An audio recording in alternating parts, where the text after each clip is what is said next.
Now, there's no doubt when it comes to your Medicare payments, pharmaceutical benefits receipts that you might receive, aged care, veterans payments, everyone would like to receive them much faster than they currently do. But the idea that's been contemplated by the government here, outsourcing these payments to the private sector, does raise some concerns about privacy, certainly for the opposition. We saw in Question Time this afternoon Labor asking the government for some more details on exactly what it's considering. Won't this mean that the electronic health data of Australians, such as Medicare information, could be sold to a foreign company? What the government wants to do is investigate areas where we can actually use technology to benefit the payment of health systems. And the problem we have is those opposite are so addicted to quill and ink, they actually want to keep us back in a paper-based environment.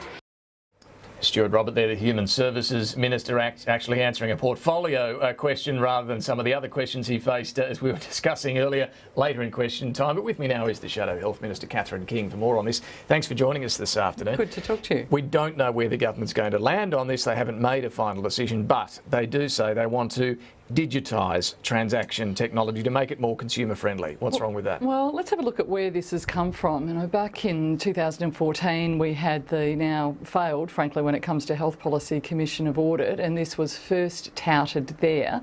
And really it's been pretty quiet since then. Now what it looks like the government's been doing is that they've actually been going about commissioning the work to make the business case, having already potentially decided that they're going to do this. Now my worry about this is there's a few.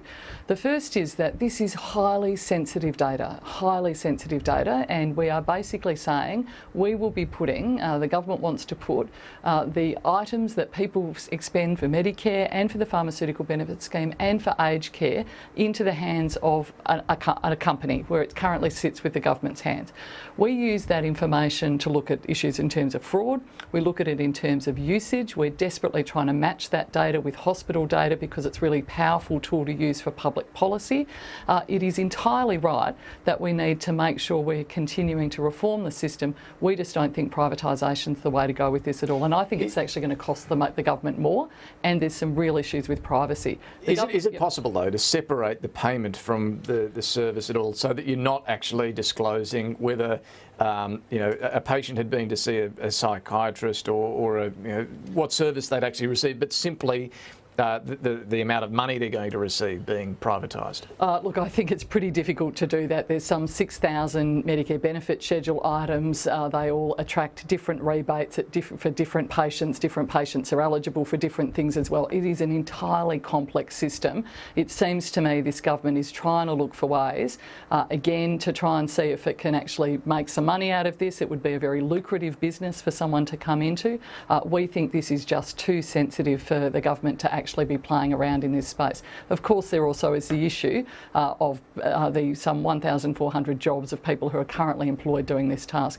This data should stay in government hands. Well, could you not have a private operator signing confidentiality clauses guaranteeing that there is no way that sensitive information is released? Frankly, I think we've seen a little bit of concern about this in the space in defence health. I think there are no guarantees at all that you could protect people's privacy in this space, and I think that I would not be at all confident that the government could do so. I really think the government should rule this out. I think it floated the idea in 2014. We thought there's no way they could possibly do this, but they clearly have been going around this behind the scenes pretty busily, actually trying to build, they're putting out a request for quotation to build the business case to actually do this, and that was the Department of Health officials stated that. So it's a little bit more than just saying, oh, we're going to digitise things, when we already do have a huge amount of work that's gone into the MyGov space. If the issue is around what's happening with the IT systems, then let's have a discussion about that. Just on that, I mean, that's what the Prime Minister and the Health Minister today have been focused on. Their answers have only gone to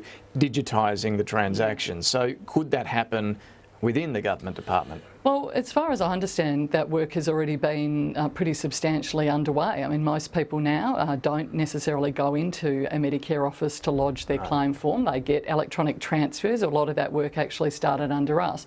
If the issue is that the technology in Department of Human Services isn't keeping up, then build the business case as to why you actually need to invest in that. But this has long been a problem, hasn't it? I mean, you know this. The computer system at Human Services is outdated. It needs an upgrade. And certainly people are, and the government Cameron's right. People are using handheld devices. They're doing that for their private health insurance claims. They're doing it obviously for their capacity to do that through the MyGov website as well. It's increasing.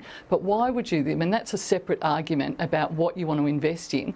This is an argument the government seems to be saying they basically want to flog it off, use it as a money to get in. That investment, which both sides agree needs to happen, we are talking about a pretty expensive process. I mean, some of the numbers thrown around are $1 billion to upgrade the system. Can we afford that? Well, the government needs to come and convince us that that's what it wants to do. At the moment, it's just basically saying it wants to privatise it. So let's have a proper discussion. We did start a process about how do you build the business case internally to actually improve the systems in Department of Human Services. We did a lot of work in that space. The government seems to have dropped the ball on that, and this really, from our point of view, is not the answer. We think this data is too sensitive.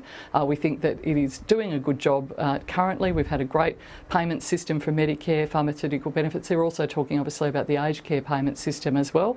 I think it would be a very lucrative business for a for-profit provider. We think it shouldn't be a matter about for-profit. It actually should be about what's in the best interests of patients to make sure that they're getting the system that they deserve. One of the companies, according to the report in the West Australian, that may be interested in this sort of contract would be Australia Post, which is still a government entity. It hasn't been privatised yet. Yes, we say. But yes.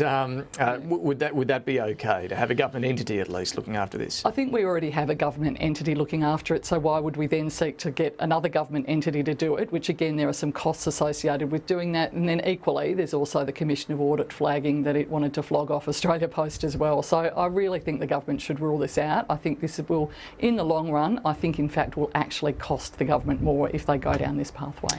Catherine King, the Shadow Health Minister, thank you very much for joining us this afternoon. Really good to talk to you. Now, coming up, we're going to